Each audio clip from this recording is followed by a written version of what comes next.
the mile-and-a-half Hollywood Turf Cup Grade 1. This is a very competitive race. Some of the great horses that run at this distance in North America have put it up for the rest of the season. So we're left with who we're left with. We don't have very many mile-and-a-half races in the U.S., but this is one of the good ones. And we'll start off with Church Service. This horse was a claimer back in February, looking to win a Grade 1. He's been somewhat consistent. However, the more class he steps into, the more difficult it is for him. He does have Rafael Bejarano riding him, and he's got a shot to hit the board, but I'm going to be leaving him off of my top 2 picks. He's hit the board twice at the distance and has earned $75,000, but again has not run in a Grade 1, and he's stepping up into some pretty serious company here.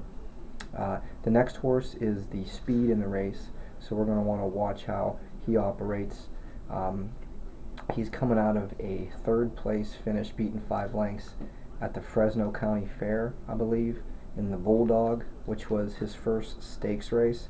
So he has no shot in hell to win this race, but he could be a factor in the pace, so we want to keep an eye on that.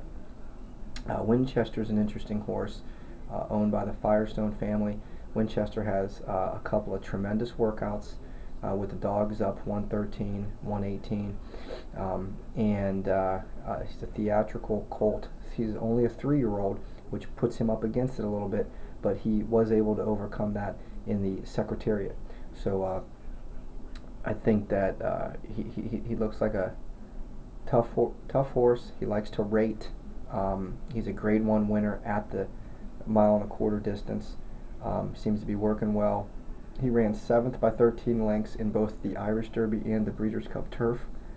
So he's run against some of the top horses in the world, and he can be a major factor. I don't think he likes the distance. That's my problem with Winchester, and that's why he will not be in my top 2 picks. But he's obviously a classy horse who's got a shot to win this race under normal circumstances based on the pace. I like the fact that he's someone who likes to stalk, but for me, I think he'll be bet down pretty good, and I don't know that he'll cherish the distance here, 1.5 miles. He hasn't performed at that distance yet. That leaves us to Champ Alizé. This is a Robert Frankel horse who's got the speed figures.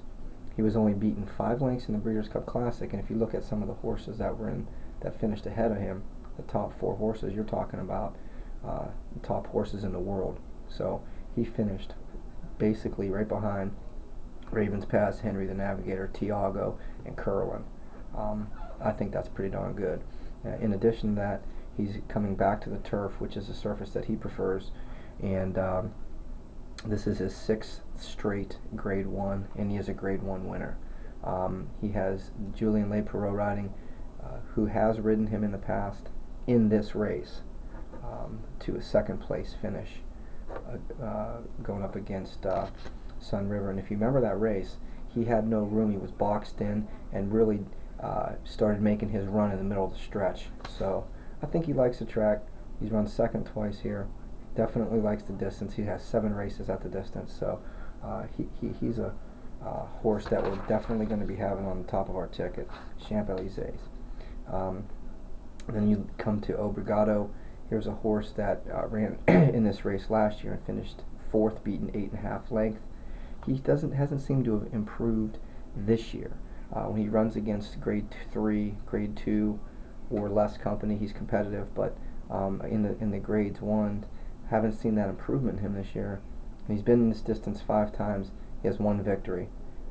So I'm going to be leaving him off the ticket as well. Leads us to Mr. Chairman. This horse is definitely doesn't have the class of some of the other horses in the race. However, he has great form right now. He's running well. He's working well. And he's been 7 times in the money on the turf.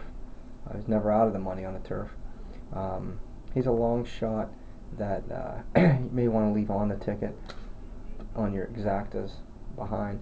He's coming back to the turf where he's either run 1st or 2nd, beating a length here and there. He's in every race. So Mr. Chairman will be on my ticket, hopefully at a real good price. I'm going to back him up second, and third.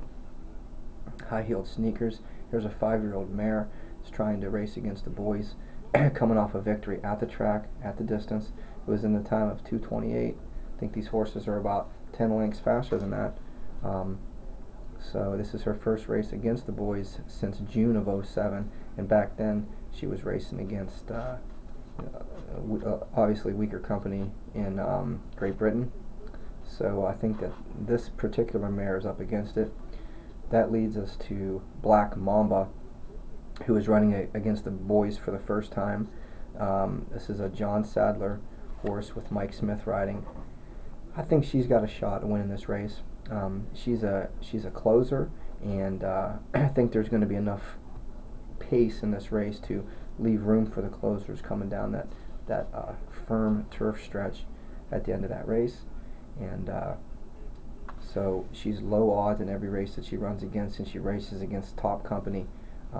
So I definitely will be placing Black Mamba on my ticket. And that leads me to Rush Rush, another horse that seems to be running up against a little more class. However, this is a more than ready $100,000 5-year-old with Victor Espinoza. The horse is competitive, but you know, again, we're talking about a Grade 1 here. This horse was beaten 10 lengths in a Grade 3 and 3 lengths in a Grade 2. Seems to like Hollywood okay. If you like the trainer-jockey combo, then I would possibly put this horse on my ticket, but not to win. I have Champ Alizé, Mr. Chairman, and Black Mamba are my top 3 picks in this race, and maybe those 3 horses can be put in conjunction with what you've played, and we can find ourselves a nice trifecta. So, thank you very much.